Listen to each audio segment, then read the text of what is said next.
محمد آفتاب عالم پوچھتے ہیں، نصاب کو پہنچنے میں پہلے اعتبار کس کا ہوگا؟ 52.5 تولہ چاندی کا یا 7.5 تولہ سونے کا ہوگا؟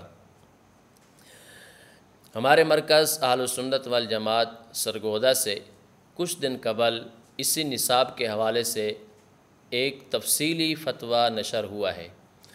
وہ فتویٰ ہماری ویب سائٹس پر موجود ہے، آپ وہاں سے بھی ملاحظہ فرما سکتے ہیں۔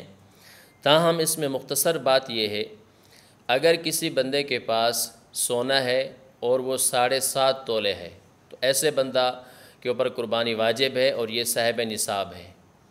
نمبر 2، اگر اس کے پاس چاندی ہے اور 52.5 تولے ہے، یہ بھی صاحب نصاب ہے، ایسے بندے کے اوپر بھی قربانی واجب ہے۔ نمبر 3، سونا ہے لیکن 7.5 تولے سے کم ہے، چاندی ہے 52.5 تولے سے کم ہے، اور اس کے علاوہ کچھ سامان تجارت ہے اور ضرورت سے زائد سامان ہے۔ ان تمام کے مجموعے کو ہم جب دیکھتے ہیں تو اگر ان کی قیمت سونے کے نصاب کو پہنچ جائے تو ایسا بندہ صاحب نصاب ہوگا، اس کے اوپر قربانی کرنا واجب ہوگی۔ یہ ہمارے مرکز کی طرف سے یہ رائے ہے۔